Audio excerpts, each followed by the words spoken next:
after the kid was dribbling the Yeah. ball. Yeah, I said, yeah. give me the ball. Yeah. Give me the ball. I remember those days. That was my son he wasn't the most athletic, and he had a hard time like hitting the rim. Yeah. That was rough. So he pursued Yeah. basketball career after that? Well, he was the star of the varsity. Usually that's what happens. They can't, if Yeah, he just wasn't. can't dribble or put it in the bucket, you don't play basketball anymore. Yeah, going to Brugger's after was the best part about it. Yeah.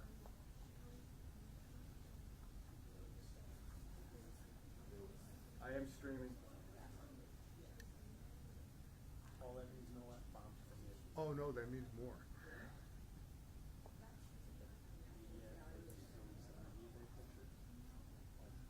That's what'll be on the website. Evans, there's a couple of those. Yeah, it's free. And, and then that's the whole, all the freshmen. So. That would be great.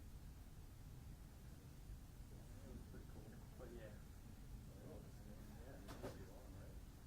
Yeah, they didn't have a short winter break because they got right back into it, so.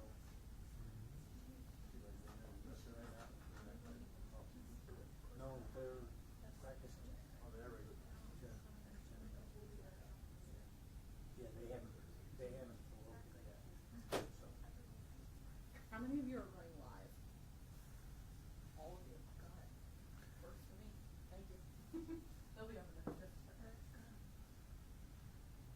I'm not going live. Well, it's probably not going to go out live. It's going back to the station. We're streaming. I don't know if we're streaming it or not. That's why I zoom in real quick and zoom out as much as possible just to piss them off. Who's your editor? By the time this is over, you're gonna say, "Oh, come back to it. You're gonna You're edit the it all." editor. You'll be cussing yourself out. Why didn't you hold a shot? God.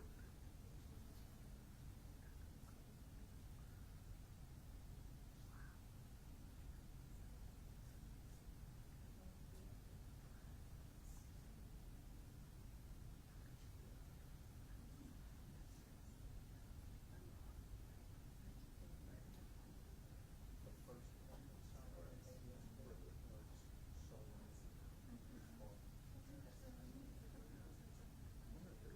I asked Jake, that might have any output on it, because I had the, I could hear the hiss from the mixer.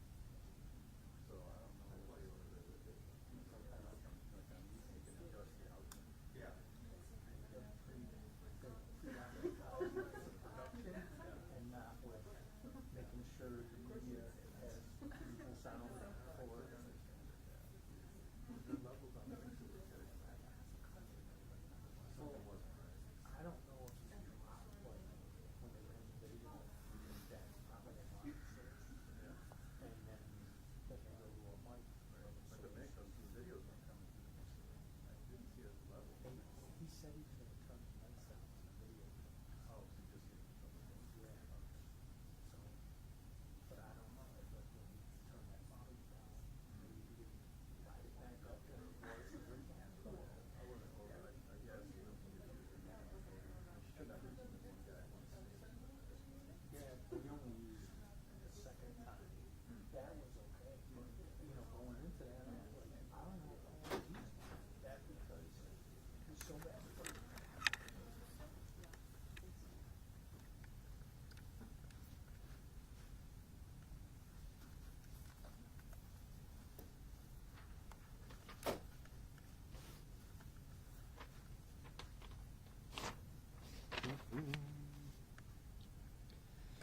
Good afternoon, everyone. Live and rolling. Okay, thank you for joining us. I'm joined here with Undersheriff Rago, Chief Deputy Lambert. We're here to provide some updates that we can on an investigation that's been active by our office since 7:30 this morning. I'll give you a brief synopsis and then take questions to the extent that I can, understanding that this is very early in an ongoing investigation. So at 7:33 this morning, the Ontario County 911 Center took a report, phone call for a check to welfare at the D&D Motel located on County Road 50 in the town of Canandaigua. The caller reported that there was an adult male in room 1 that was possibly hurt and may need help.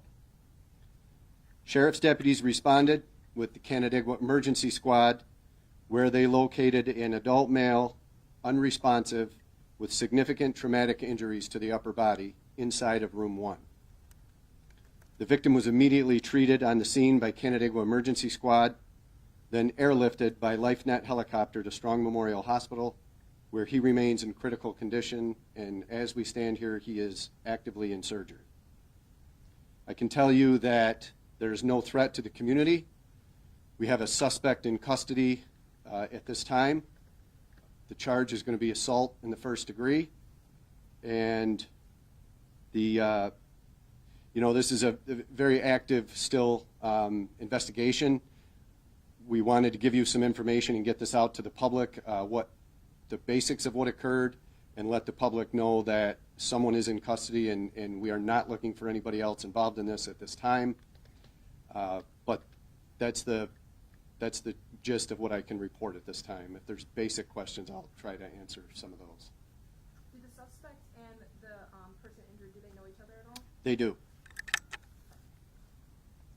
I don't want to identify the victim at this time because, we're still trying to notify next of kin and family members to get them with the victim. So.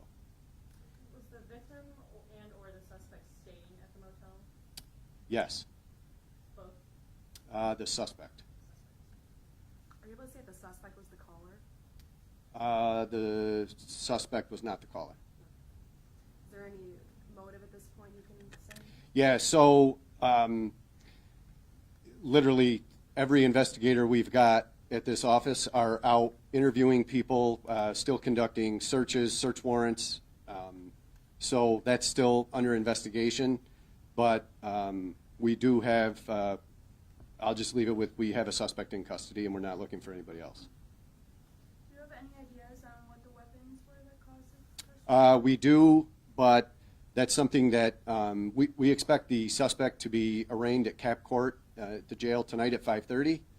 Once that's done, I just spoke with Acting District Attorney Wolford, and she would be comfortable releasing the felony complaint, which will likely have those details.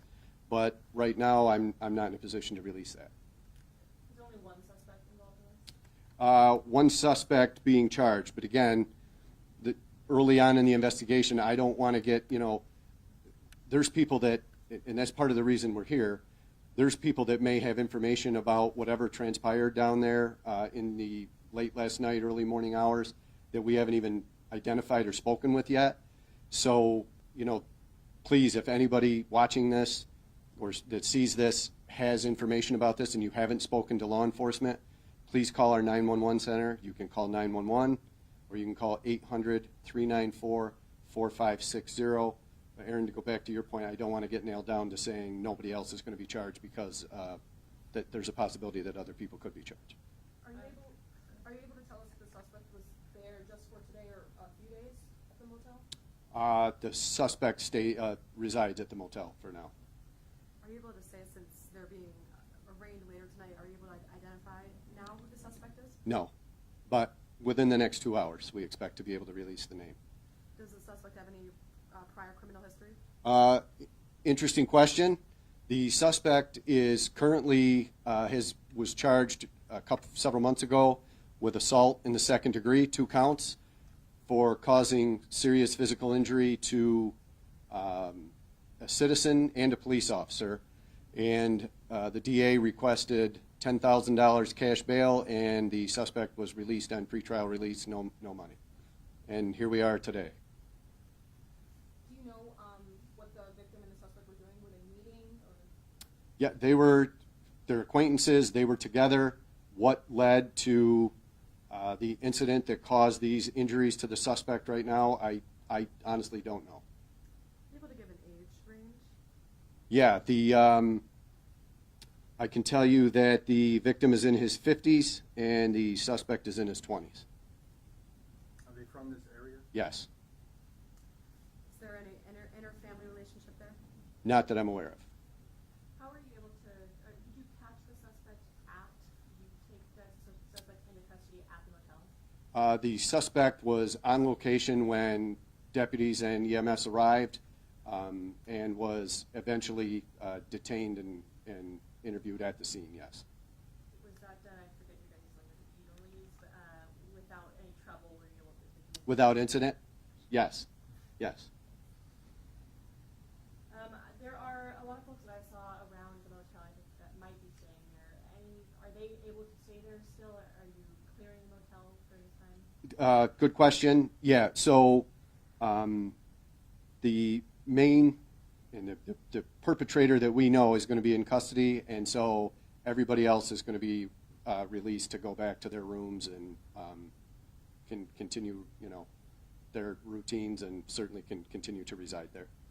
And I saw a lot of people, not just at that hotel, but walking around the area in general. A lot of people saw me to look at the scene. It was a bit of a frightening scene to see, guys in hazmat suits and stuff like that. Any message for the community when you see a scene like this, especially in broad daylight? Sure. So first of all, this starts out as a check the welfare complaint. Our deputies and the police officers in this community go to a dozen or more check the welfare complaints a day. The vast majority of them, people call for different reasons, that they're concerned about somebody. Maybe they haven't heard from them. Maybe the person won't answer the phone. Maybe they thought last time they talked to them, they didn't sound right. 9 out of 10 times the police officers go, they locate the person in question, they speak with them, they clear it, they confirm that they're okay, and we move on.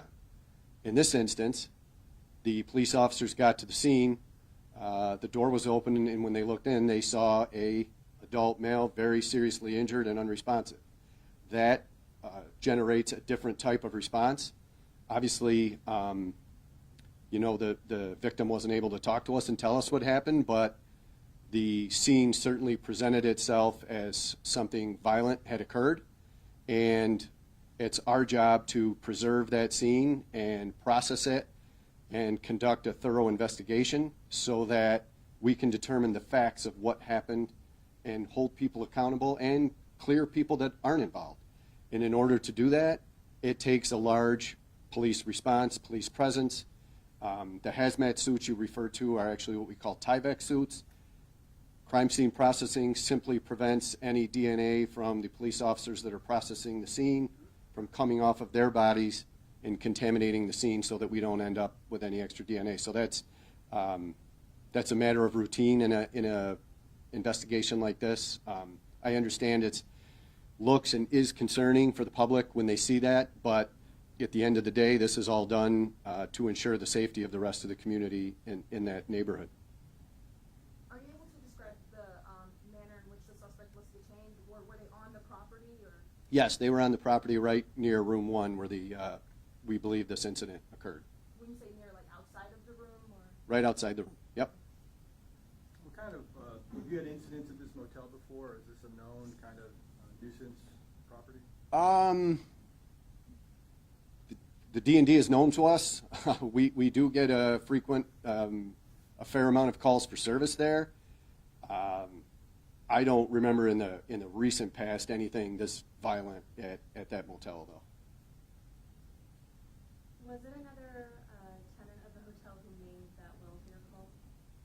Yeah, the call from 911 actually came from an employee of the motel. And when that first call came in, that was just before 7:30 this morning. Do you think that that the assault happened overnight? How far away from that call do you think this incident happened? Still narrowing that and working through some of the details on that, but we're comfortable that it was at least several hours prior to us getting the 911 call. Okay. And we're looking at the age gap. Do we have any reason to believe that the suspect is a sex offender? Not to my knowledge, but I haven't checked his history beyond knowing the fact that he's out on pretrial for assaulting one of our deputies. Ontario County? Yes.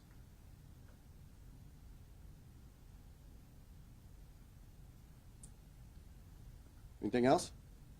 So was the suspect detained outside the room and then deputies went into the room?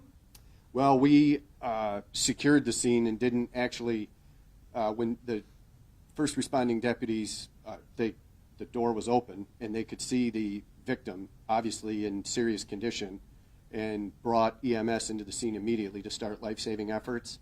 Once the victim was removed from the room, which was pretty rapidly, we secured the room and did not go in until we had a search warrant signed, and that was just a couple hours ago. So, yeah, I'd say mid-morning, early to mid-morning, the suspect was removed from the scene, but we didn't actually enter the room to begin investigating it until just within the last 90 minutes or so.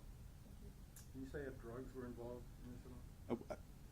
Too early to speculate on the motive, and that's why we're asking the public. You've all mentioned how many people you've seen walking around down there. There's hundreds of people that live on that road, County Road 50 or Lakeshore Drive. They're all regulars to that area, and we certainly think there are other people that have information about why and when this transpired, and we would ask them to come forward. So yeah, the motive is still under investigation. What kinds of things help you guys when you're asking for information from the public? What kinds of things help you guys during your investigation? Great question, and I appreciate that. Times, anybody who might have heard a commotion down there, might have seen anyone outside with a weapon near the D&D Motel. Anybody who, and while I cannot, at this time, and again, we will release this in the next couple hours, while right now I can't provide you the name of the victim and suspect, the people that live in that neighborhood know who's involved.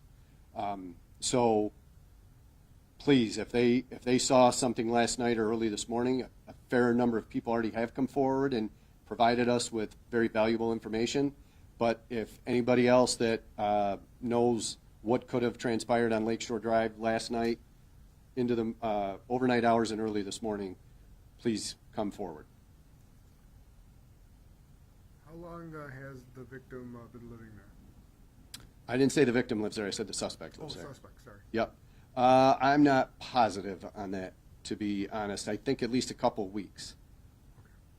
So the victim does not live there. Whose room was he? The suspect lives there. Right, That's where the incident occurred, in the suspect's room. right. Okay, I haven't said where the victim lives, and I'm not going in here. Yep. All right, thank you, everybody.